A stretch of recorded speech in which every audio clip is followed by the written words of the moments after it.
Hey there, my name is Lisa Nickel, and welcome to the Sacred and Rooted podcast. On this podcast, we explore a wide range of topics from how to deepen your connection with the divine to how to make your day to day life feel more meaningful and joyful. Through mindset, spirituality, cyclical living, and my personal favorite, meditation, my wish for you is that you live a life you are excited about on a soul level, where you feel grounded, divinely powerful, and most of all, free to be authentically you. I hope you enjoy the show. The music for my podcast is created by my beautiful sister, Sarah Russell. Her contact info is in the show notes.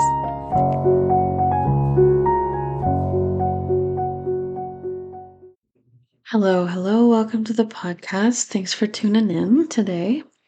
This episode is a little bit different. I have something to announce that I am officially a golfer now after all these years. And so I thought it would be fun to put on an episode that highlights the spiritual practices that are inside the game of golf. And this is something that I've realized as I've been playing more this season. I've been playing almost weekly, which was sort of unintentional, really. But my son really enjoys the game, and my partner recently picked it up again after quite a long break with it. And so it has just become something that we like to do together. And it's fun. It's outside. It's, not the best weather this year, but it's just nice to be walking around, shooting some balls and talking and that sort of thing. And we, my son and I played last year, and that was sort of the first year that yeah, got on a golf course and really, tried to see what I could do. But this year it seems like it's coming together. All my practicing last year might have paid off a bit. And so it seems much more like a regular weekly or bi-weekly thing that we do. And it's really, really enjoyable. And I first started golfing, um, I don't know, probably 15 or 20 years ago, but just like once or twice a year when, the office would be invited to some sort of like, charity golf tournament or like some kind of tournament that was like a best ball type thing. So you didn't really need to know how to play. It was fun. It was social. You were outside getting getting a tan if you wanted. And they were always fun experiences. I always thought, oh, I think when I retire, maybe I will pick up this game. And so little did I know, I never actually really thought about the fact that maybe one of my kids would like to play golf. And therefore that would be sort of the impetus for me to start my actual golf career. But that's what happened. And then now looking forward, he's my youngest. And so my two daughters are headed off to university in the fall. And so all of a sudden it seems totally doable, to spend some time golfing with him and just have more time to do it because there's less activities around, less driving around, less things to do with just one kid at home. Anyways, so this is 3 ways that golf is a spiritual practice. And take it how you want. But I mean, everything is a spiritual practice. But in golf, I've found that my son and I have had more conversations about almost like general life lessons and just ways of being in the world through golf than I have just, regular other day to day conversations.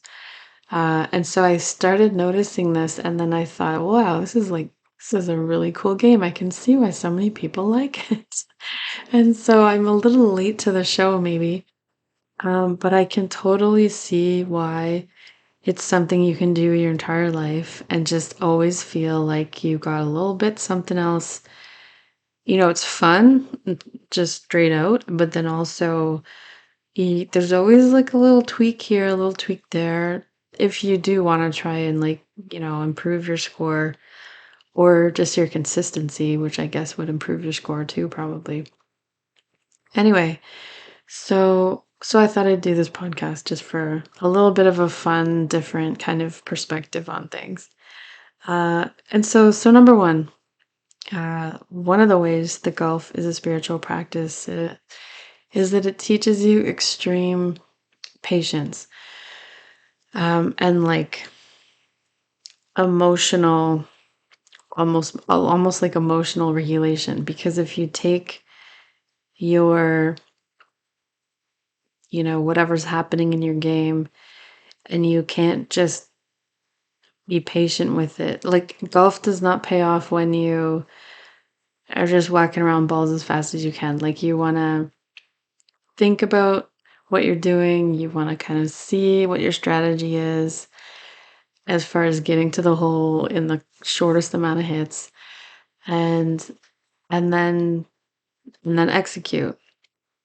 But you need to be kind of calm, you need to be thoughtful, you need to be present, because if you definitely can't golf, well, I mean, you can, but it would be trickier to pay attention. Like you need to be present to the game and what you're doing and where your body is in relation to the golf ball, and then what are you going to do. And so this was really fascinating because there's points in every game, it seems, where somebody is sort of, annoyed that they're not doing as well, annoyed that they lose patience with it, really, is what it is. And so it's like, how do you, okay, when you do lose patience, how do you get it back? And how do you try not to lose patience because you're just so in the moment almost, and just trying to not think about like what you just hit or like what you're gonna hit next time, and you need to just be sort of right where you are. And so that is a fascinating um like comparison, I guess, as far as like the game of life and the game of golf.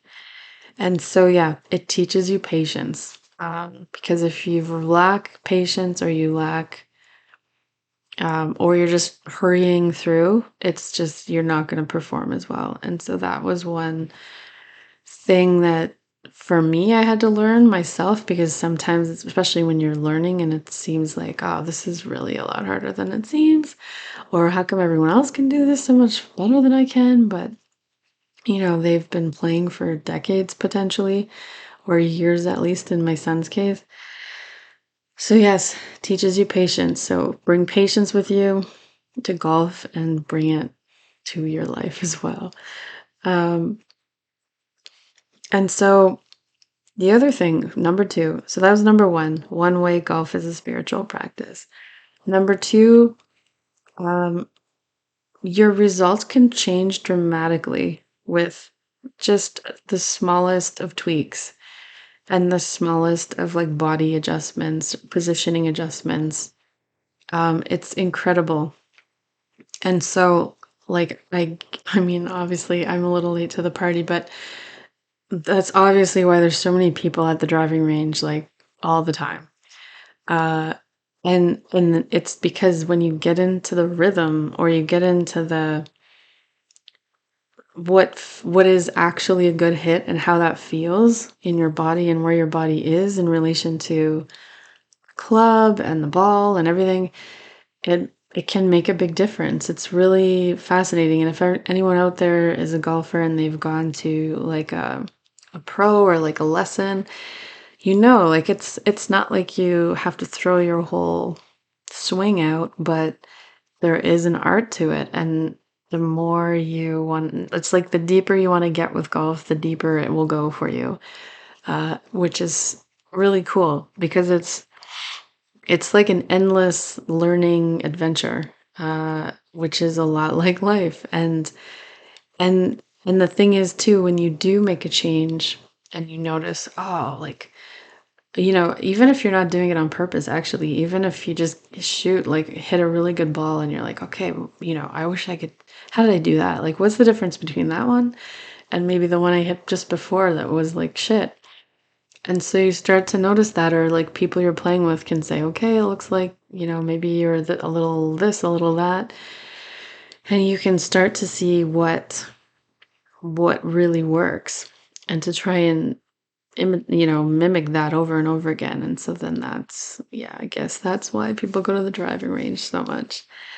But that's a lot like life. It's like small tweaks. You don't need to throw your whole life out to make if you want to have more joy, more happiness, more just pleasure, meaning, whatever it is, fulfillment. It's probably like just start tweaking and, maybe after a year or two, like there's small things you can do where it will immediately improve the feeling you get from your life or the way that you experience your life. And so to keep that in mind, that it doesn't have to be, it can be the dramatic things, but it can also be the small everyday things that can lead you to a much, more fulfilling life.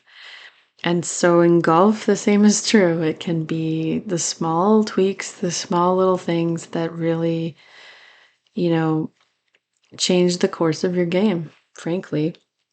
And so that's cool. It's super fun.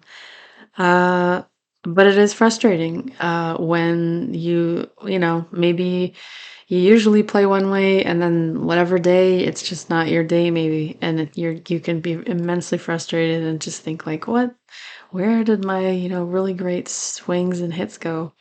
Um, which is just why it's, I think, a little addictive as far as just, okay, well, I'm going back to play again and I should be able to do better, or I should be able to be more consistent, whatever it is.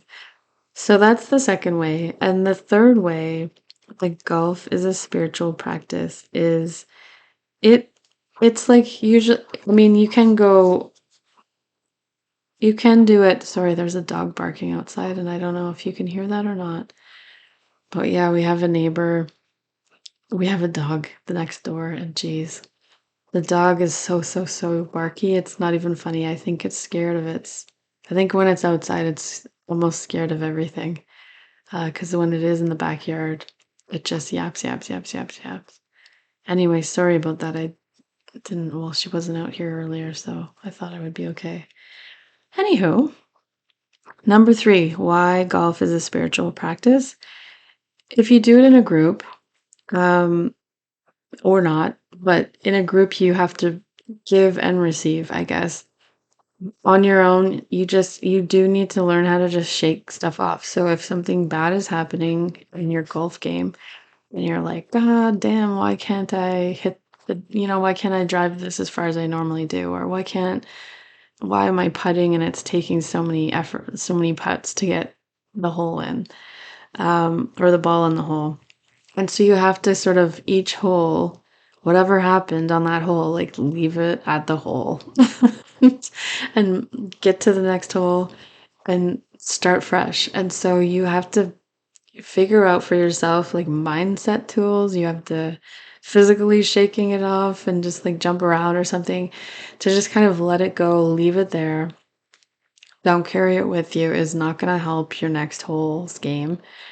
Um, and that is an amazing life lesson and skill. And the thing is, when you do play in a group, it's fascinating because you're so much, everybody I've ever played with, they're so, generous, I guess, with their encouragement or, little tips. And then, you turn around and maybe they're not as good at giving it back to themselves and really giving themselves grace and just saying, okay, yeah, yeah, that wasn't quite great. But, it'll be fine next time. Like, that's it. That's not gonna be my story. It's just gonna be this, what happened on this hole. And with my son, that has been fascinating because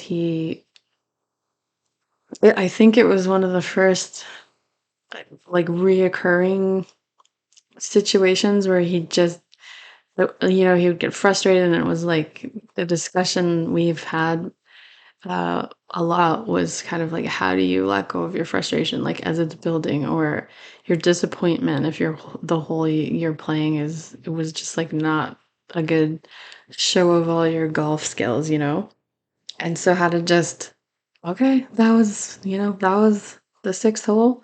Now we're on seven. So let's just start fresh.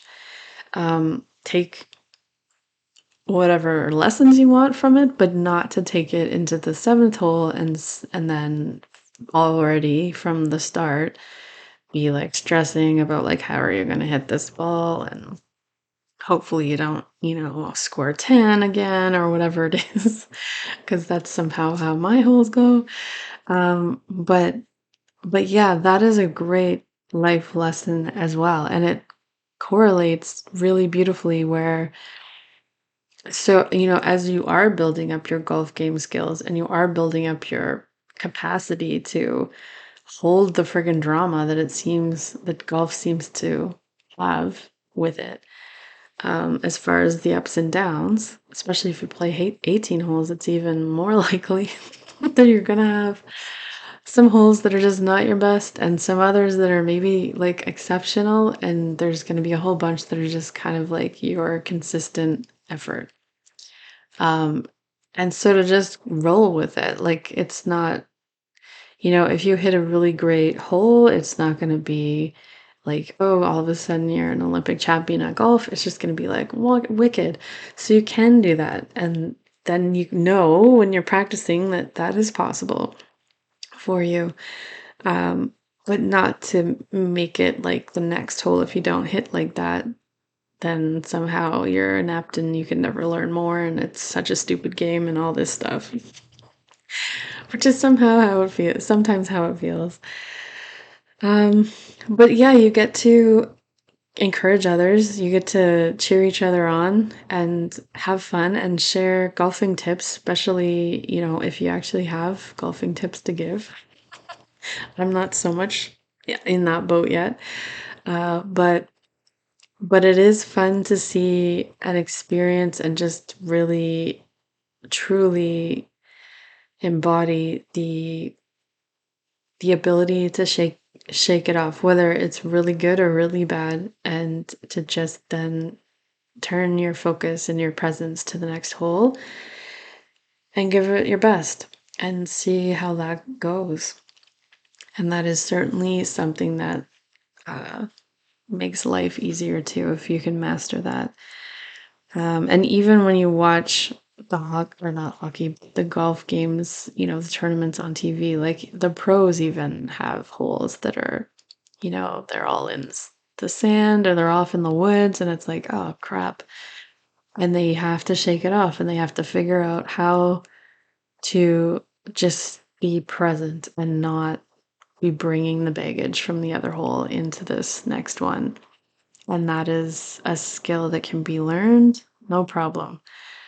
Well, eventually, like not without problem, but not without effort, I guess I should say. But it is something that crosses over into the rest of your life very easily. And so it's a fantastic way to experience like the content, like all of the tools that make a successful life or help you have a better quality of life, or experience of life, in the game of golf. Like it's like a little mini life experiment. And so that is super cool. And I can really, yeah, like I think I've already said this, but I can really see why so many people enjoy this game. And the fact that you can play it for years and years and decades and it's still like interesting and it's still like a challenge and it's still just, and that's the other thing too, is that it's you against you. So maybe this is the fourth way that golf is a spiritual practice, is that it's like you're improving on yourself, you're improving on your past score, you're improving on your handicap, your whatever.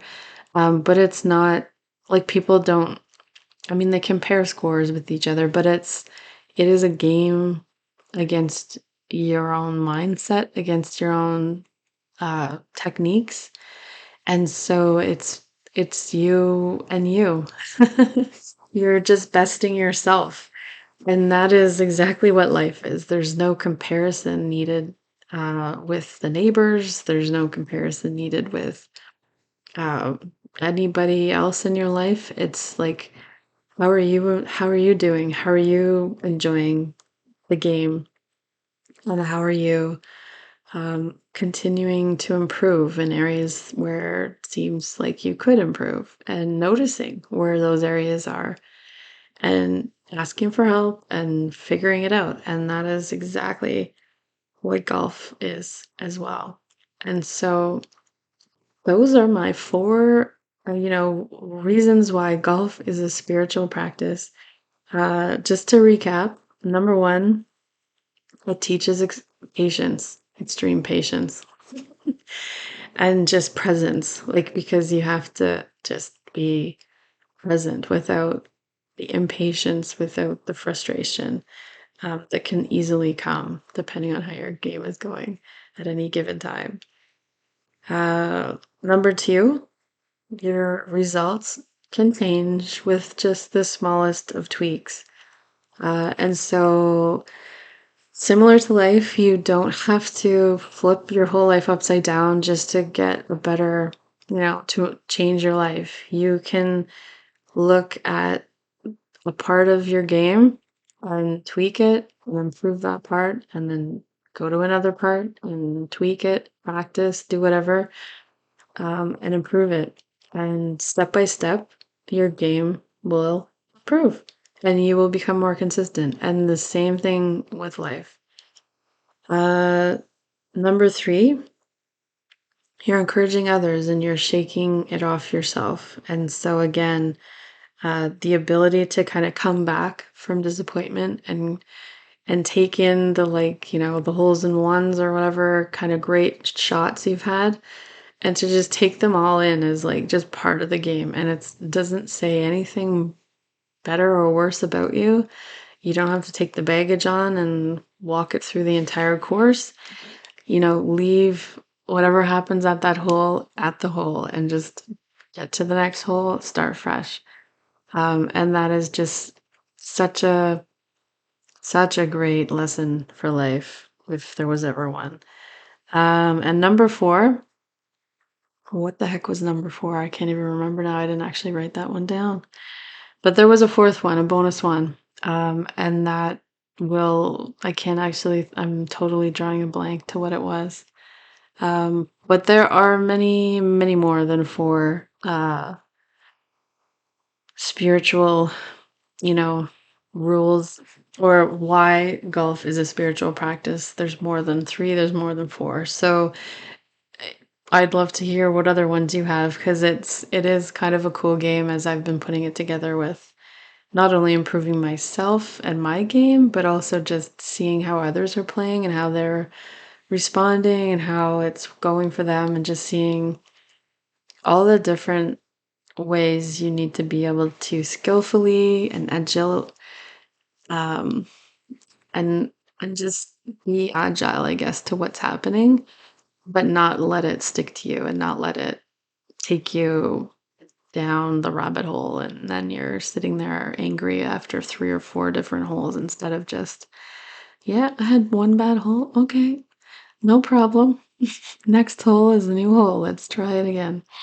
Anyway, that is this episode. So I hope you enjoyed it. And maybe if you aren't a golfer, maybe this will, spark your interest. Maybe you want to try it.